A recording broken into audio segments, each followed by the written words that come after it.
determine whether they meet the criteria under the law, the qualifying criteria. And so, for instance, under the Constitution, a presidential or vice presidential nominee has to be at least 40 years old, be a registered voter, and they are required to swear a statutory declaration attesting to their eligibility. We have to ensure that they are not chiefs. They don't work with some public sector organizations, which the Constitution regards as barring their eligibility. So when the nomination forms are presented to the Electoral Commission, we are obliged to receive them.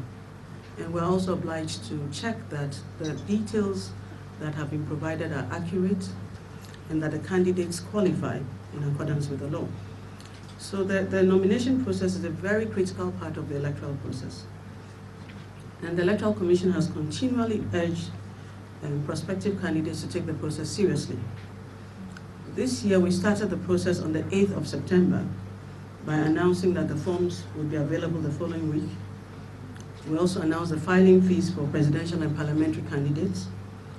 On the 23rd of September, we launched a publication called The Guide to Candidates and Their Agents, which was supposed to assist candidates in ensuring that they fill the forms properly and they provide accurate information to the Electoral Commission.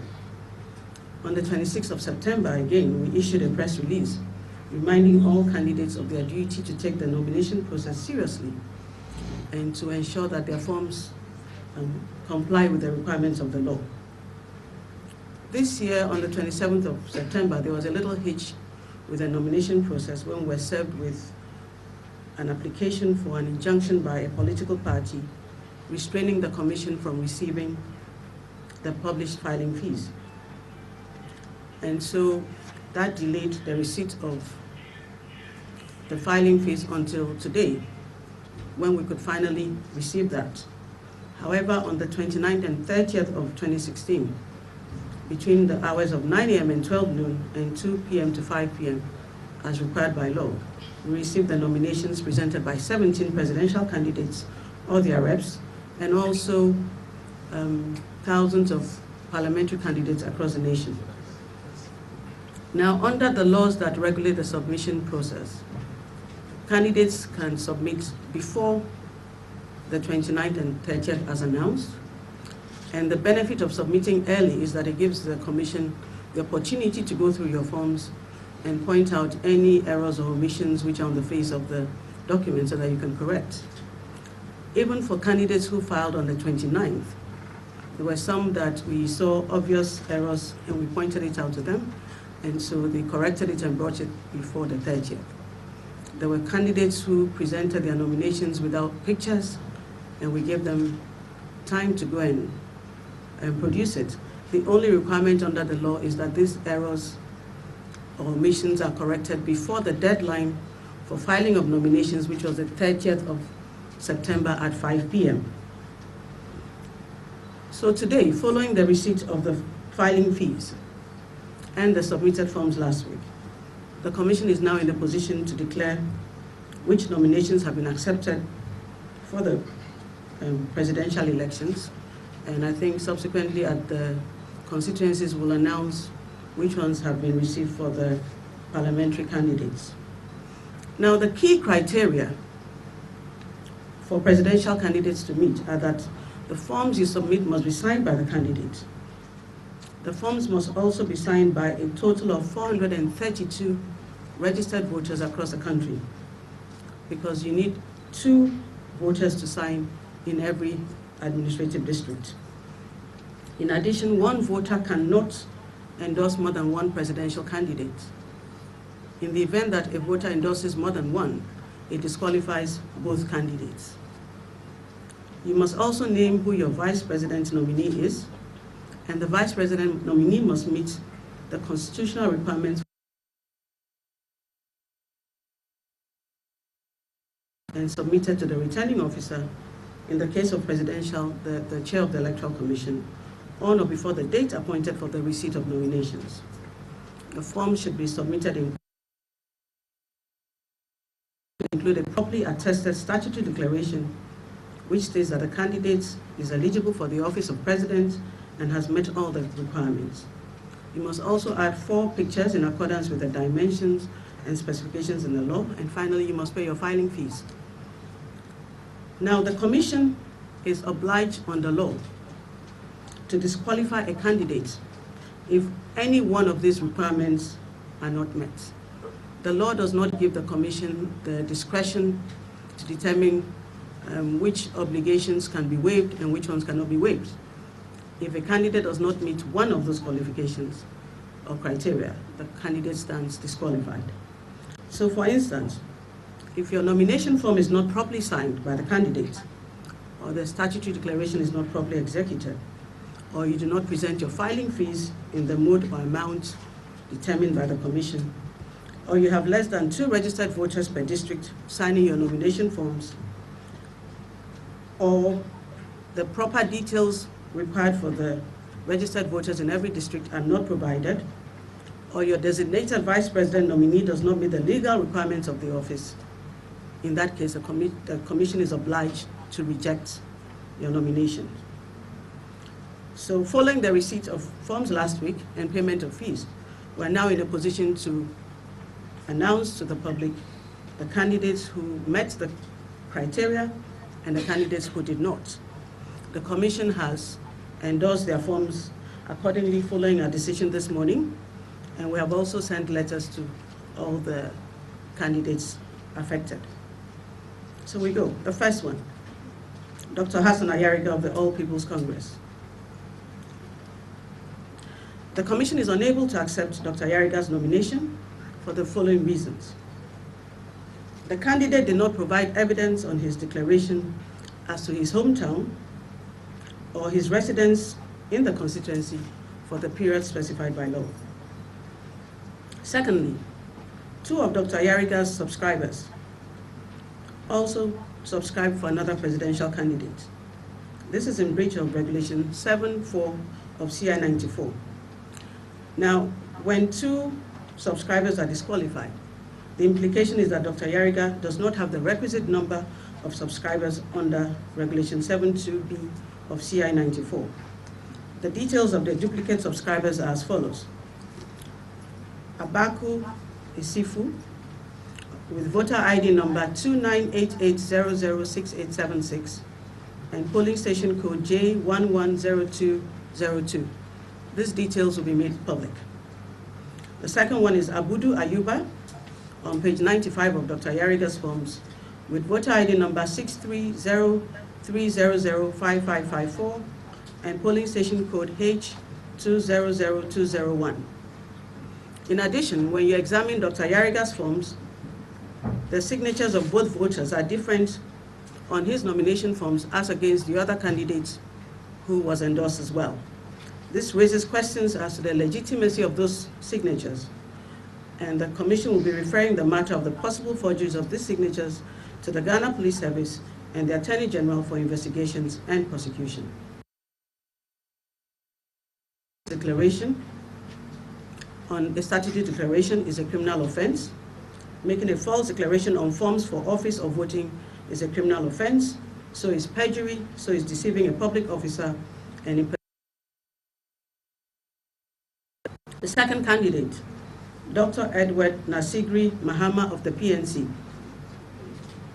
The Commission is unable to accept Dr. Mahama's nomination for the following reasons. Many subscribers to Dr. Mahama's forms did not properly sign the forms. Thumbprints, signatures, or marks were omitted altogether. For instance, on pages 16, 24, 28, there were no signatures.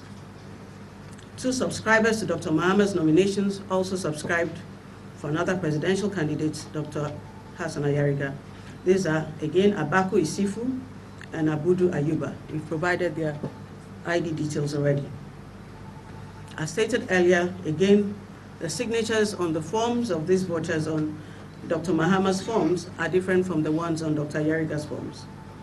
This again raises questions as to the legitimacy of those signatures, and we will be referring the matter of the possible forgeries of these signatures to the Ghana Police Service and the Attorney General for investigation and prosecution in line with the law.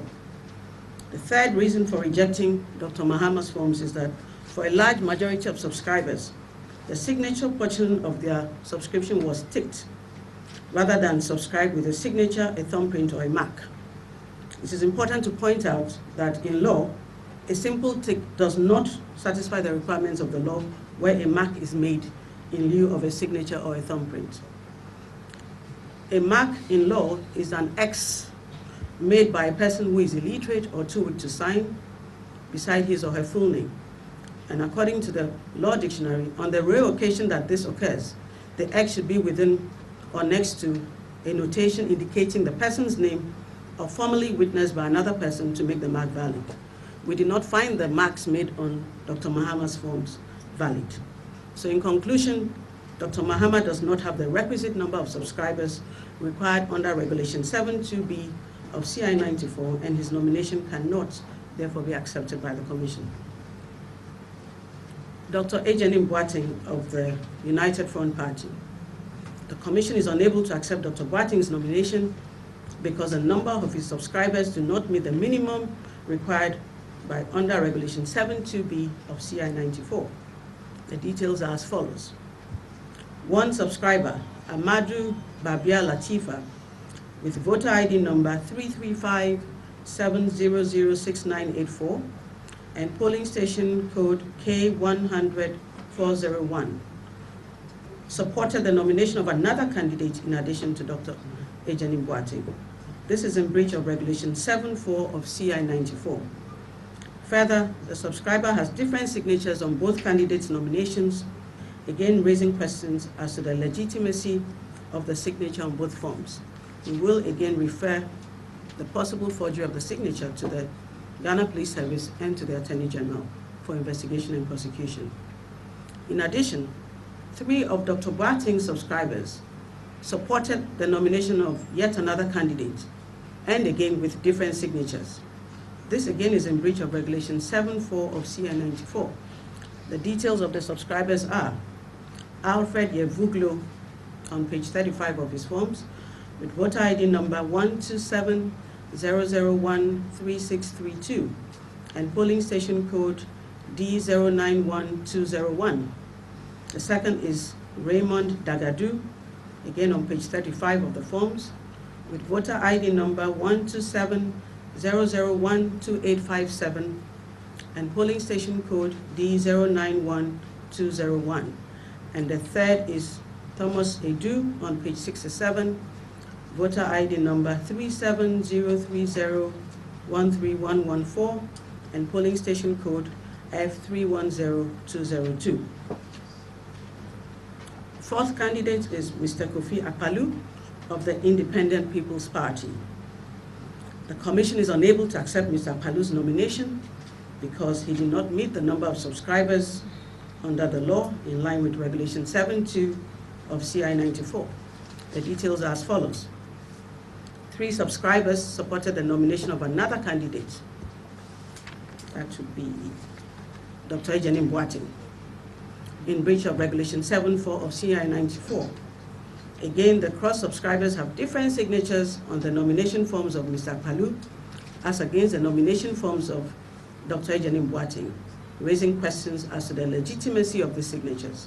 They are, as stated earlier, Alfred Yevuglo, Dagadu Raymond, and Edu Thomas. Same voter identity numbers as earlier said. We will again refer this to the Ghana Police Service and the Attorney General for investigation and prosecution in line with the law. The 5th candidate is Mr. Kwabna Ajay of the Reformed Patriotic Democrats. The Commission is unable to accept Mr. Ajay's nomination because the number of subscribers to his forms again did not meet the requirements of Regulation 7(2) of CI 94. The details are as follows. 2 subscribers to Mr. Ajay's forms are not registered voters. In fact, they are on the exclusion list for multiple registrations. The details are Mr. Stephen Owusu, who registered in 2012 with voter ID number 264-300-5586 and registered again in 2014 with voter ID number 900-19583, and Fushaini Mariama, who registered with that name in April 2012, with voter ID number 264-300-5586, and she again registered in March 2012 as Mariama Abdullahi with voter ID number 14900-19583. Because they're on the multiple registration list, they are not valid voters, and so they could not legally endorse or subscribe to the forms of Mr. Pabna Ajay, and so he stands disqualified. We will also call on the Ghana Police Service to investigate the named individuals for the electoral offense. The sixth candidate, Dr. Papa Kwesindu, of the Progressive People's Party. The Commission is unable to accept Dr. Ndum's nomination because, again, the number of subscribers to his forms did not meet the requirements of Regulation 7.2 of CI 94. The details are as follows. One subscriber, Mr. Richard Asida, with voter ID number 781-200-3957, endorsed Dr. Ndum's forms in the Central Region, and again endorsed the same forms with the same ID number in the Volta region on pages 21 and 39 of Dr. Ndum's forms. The subscriber was found to be legitimately on the register of the Volta region, disqualifying him from being able to subscribe in the Central region as well. This reduced the total number of Dr. Ndum's subscribers to below the minimum required by law. The same subscriber, Mr. Richard Asida, endorsed the form with different signatures in both portions of the nomination form. This again raises questions as to the legitimacy of one or both signatures. The Commission again will refer the matter of the possible forgery of the signature or signatures to the Ghana Police Service and the Attorney General for investigation and prosecution in line with the Criminal Offences Act. The seventh candidate, Dr. Henry Herbert Latte, of the Great Consolidated Popular Party. The Commission again is unable to accept Dr. Latte's nomination because a number of subscribers to his forms did not meet the requirements of Regulation 7.2b of CI 94. The details are as follows. Pages 18 to 22 of his forms do not contain any signatures of the subscribers as required by law. On pages 14 to 17, the subscriptions are undated. The personal records of the vice presidential candidate have not been provided. One subscriber, Amadou Babia Latifa, with voter ID number 335-700-6984 and polling station code K100-401 on page 1110 of Dr. Latte's forms, also supported the nomination of another candidate. This disqualifies both candidates endorsed by the said voter. Further, the said subscriber has different signatures on both nomination forms, raising questions as to the legitimacy of both signatures. And again, the Commission will refer the matter of the possible forgeries of these signatures to the Ghana Police Service and the Attorney General for investigation and prosecution. Candidate number 8 is Mr. Richard Nixon Tete, also known as W.O. Tete, I believe, of the United Development Systems Party. The Commission is unable to accept Mr. Tete's nomination because the number of subscribers, again, to his forms did not meet the requirements of Regulation 7.2b of CI 94.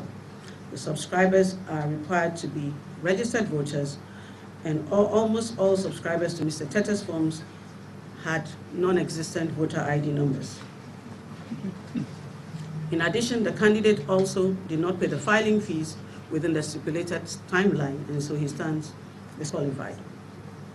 Candidate number 9 is Mrs. Nana Konadu Ajiman Rawlings of the National Democratic Party. This is nomination because the number of subscribers to her forms did not meet the requirements of Regulation 7.2b of CI 94. In this instance, one subscriber to her forms on page 89 is not a validly registered voter and illegally registered twice in 2012 and 2014, and is on the exclusion list of multiple voters. The details are Salifu Abdullahi, of the Nanumba South District with voter ID number 6617004814, registered in March 2012, and voter ID number 21269000022 when he registered in April of 2014, or August of 2014. And so she stands disqualified. Candidate number 10 is Mr. Thomas Nwako Wadru of the Democratic People's Party. Again, the Commission is unable to accept Mr. Wadru's nomination for the following reasons. Mr. Wadru's forms were not properly completed, and his candidate's particulars, which included his voter ID number, were not provided on page 1 of his forms, and so the Commission is unable to establish whether the candidate is a registered voter and therefore eligible for the office of President. His statutory declaration is not signed, and the candidate's details are missing from his declaration. However, the same statutory declaration has been signed by the Commissioner of Oaths, who should be authenticating the candidate's signature. This, in the view of the Commission, is illegal and unethical. The signature of his vice presidential candidate is missing. The voter ID number of his vice presidential candidate has not been provided, and again, we're unable to establish whether the vice presidential candidate is a registered voter and eligible to stand for office. The number of subscribers to Mr. Wadru's forms did not meet the requirements of Regulation 7(2)B of CI 94. For instance, pages 69, 70, and 71, there are no signatures. Signatures of 2 subscribers on pages 55 and 56, Isaac Dusi and Kofi Kuma, are identical, and this raises questions about the legitimacy of the 2 signatures. The same subscriber, Kumbung Dosetu, endorsed the nomination forms in 2 different districts, one in Laura and another in Nandom, with 2 different signatures on page 109, raising issues again on the legitimacy of both signatures. 2 subscribers subscribe in both Doma Municipal and Doma West districts on page 76. And their details are as follows. Ya Yebua, with voter ID number 346-200-1504, and Anthony Boamwa, with voter ID number 346-200-2159. The candidate has many undated endorsements. They are missing residential addresses on page 33. And interestingly, on the candidate's form, a large majority of subscribers use thumbprints and not signatures, and this included headmasters, teachers, researchers, and pastors. We're unable to understand why, and the Wanzams, we're unable to understand why these people, headmasters and teachers and students, could not sign the nomination forms. The candidate also did not pay the filing fee within the stipulated time, and for these reasons, we're unable to accept his nomination forms. The 11th candidate is Mr. Alfred Kwame Asiedu Walker, an independent candidate. Again, the Commission is unable to accept Mr. Walker's nominations for the following reasons. His forms were improperly filled and contained several irregularities. There are invalid endorsements and missing signatures on the forms from pages 82 to 84, page 99, and page 100. The personal records of his vice presidential candidate were not provided. The candidate's statutory declaration was not completed and not signed by the candidate. The candidate's voter ID number, and same for his vice presidential candidate, and so we're unable to confirm their eligibility for the office. The consent to nomination was not signed by both the candidate and the vice presidential candidate, so we are even unable to confirm whether they actually want to stand for the office. And the vice presidential candidate did not sign the personal record form. And so for these reasons, we're unable to accept this nomination form. The 12th candidate, Madame Ekwadonko of the Ghana Freedom Party.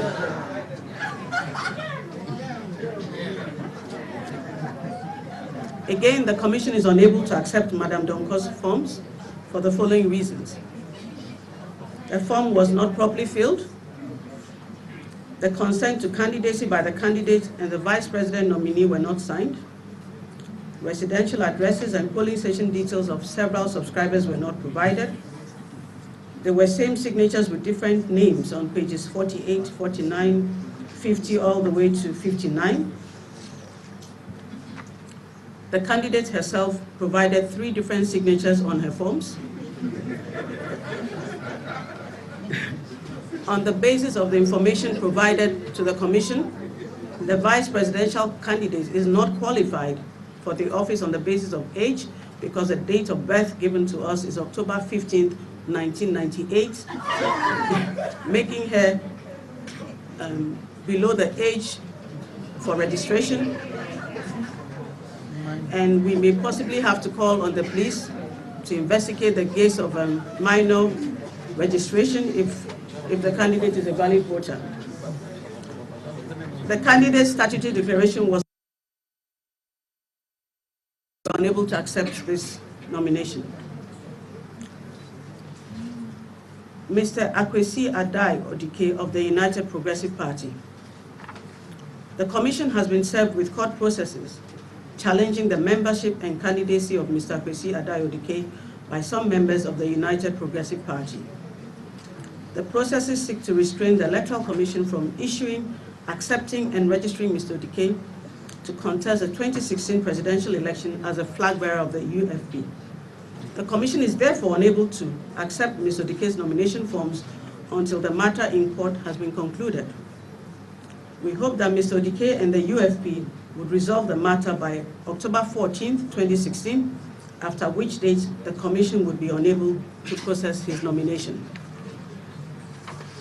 Finally, these are the nominations that have been accepted by the Electoral Commission as meeting the requirements of the law, and we'll announce it in the order in which their submissions were received.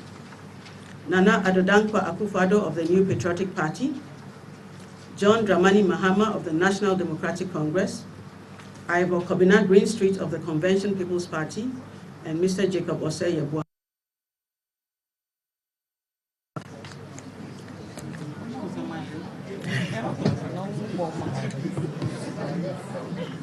Can we go?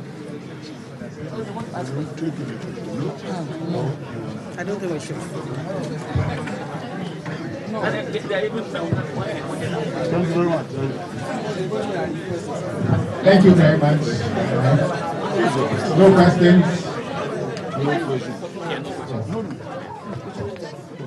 Deliver candidates who qualified and those who didn't. Shocking number of those who filed nominations did not qualify. I was telling you earlier that 17 of those people, political parties and individuals, 15 political parties, 2 independent candidates filed in the presidential race and in some cases parliamentary race as well. Now, the Electoral Commissioner has rejected 14 of them. So in the race now, as she has told us, we only have the NPP's Nana Akufo-Addo, we have the NDC's John Dramani Mahama, we have the CPP's Ivor Greenstreet, and independent candidate Jacob Osei-Yeboah. One of the shocks that has come up, if you ask me, is that of the PPP candidate, Dr. Papa Kwesi Indom. You recall that in the 2012 elections, Dr. Papa Kwesi Indom and the PPP came third in the elections. It's really shocking to find out that in 2016, they make some of these very unpardonable mistakes, and their forms of filing has had to be rejected by the Electoral Commissioner. Some of them I believe that you're not surprised by, but one theme runs through the fact that subscribers are either signing for other candidates or they are not providing certain details of these subscribers. I'll take you through a few of them. First on the list is the APC's Hassan Ayariga. Now, there was no evidence of the candidate's hometown. There was no evidence of his residence in a particular constituency. Then he had 2 subscribers who also signed for other political parties. Specifically, they signed for the PNC. So you have Abaka Isifu and Abudu Ayuba signing for both the APC and the PNC. Now, Charlotte Osei has made it clear that they refer the matter to the police to look into the matter for possible multiple registration on the electoral roll. We see how this happens. This pans out over the week. Now, there's also the PNC's Edward Mahama who has been disqualified on similar grounds, wrongfully signed forms. There's also the fact that signatures of subscribers did not exist. And then there is the subscribers who also signed for the APC. So they lost 2 people on the APC side, lost quite a number of them on the PNC. Mind you, the number of subscribers you need to qualify is 432, 2 each from each district. There are 216 districts, and so if you have 2 of them, it adds up to 432. There's also the UFP's Jenny Boating. There were repeat endorsement signatures. There were 3 subscribers who supported another candidate. The names were given as Amadou Latuba, Alfred Yegbulo, Raymond Dagadu, and then there was Thomas Edu as well. Then we move on to Esiedu Walker. Improperly filled form.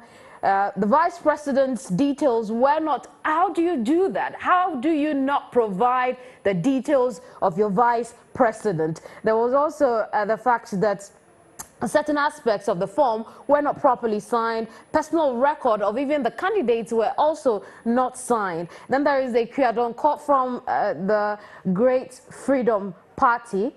Improperly filled form. Addresses of the subscribers were also not provided. 3 candidates signed for other candidates and their signatures were also missing. And then the big one, the vice presidential candidate for the GFP had her date of birth wrong. You recall that in the lead up to the filing of the nominations, Patience, who is Ekweadonko's sister and running mate, there were questions surrounding her age. Earlier we heard she was 32, and then we heard no, she was 42, and now on the form they present 15th October 1998. Who does that? Well, the Electoral Commission says that she will look into the matter and refer it to the police as well. There is Akwesi Adai Odike from the United Front Party. Now, this party has brought an injunction on the EC's ability to accept the nomination, for which reason the Electoral Commission has decided not to accept the nomination. There are a bit more. The Independent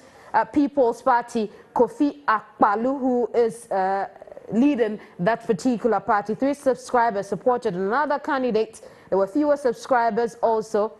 And you recall that the IPP earlier in the day presented cash for its parliamentary candidates, disqualifying them in the process. And now the candidate himself, who presented his 50,000 cedi bankers draft, has also been disqualified. Now, this man earlier in the day threatened to sue the Electoral Commission for disqualifying his parliamentary candidates.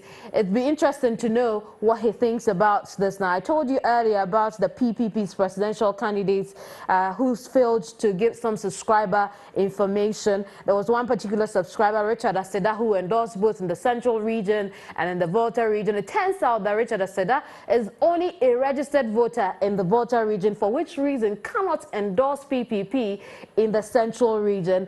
And it's a shame this is happening to the party that performed the 3rd best in the 2012 elections. It's difficult to tell what's going to happen in the next few days.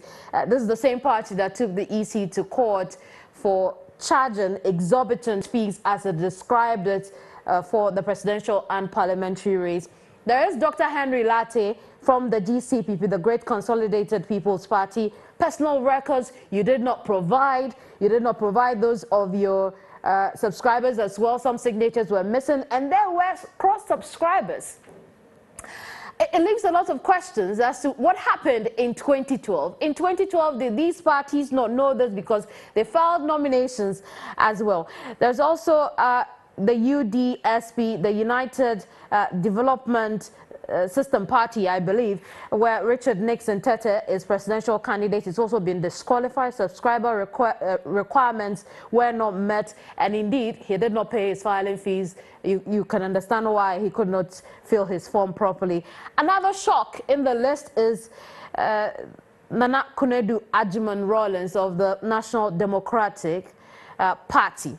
There were fewer subscribers. Salifu Abdullahi, who subscribed for the Nakunedu Ajiman Rawlings, also subscribed with another party, and for that reason, Nana Kunedu was disqualified. Thomas Reward Brew from the DPP also did not provide his own voter ID. a number. He didn't provide that for his vice presidential candidate. There was no voter ID number. There were no signatures, and you still submitted your form. How do you do that? But what I also know is that the DPP did not file or pay their nomination fees. You can understand why their forms are like that. They probably knew that they will be disqualified in the process, for which reason they didn't file, pay their nomination fees as well, 50,000 cedis for presidential race and parliamentary 10,000 cedis. I'll go through those who qualified again. We start off with the NPP's Nana Dankwa Akufo-Addo, the NDC's John Dramani Mahama, the CPP's Ivor Greenstreet, and Jacob Osei-Yeboah, an independent candidate. We'll bring you more reactions on this subject later on News Tonight here on GH1 TV. You want to stay on for those reactions we bring you, especially from those shock candidates who have been disqualified. But that'll be all from us for now. My name is Kemini Amana. Goodbye.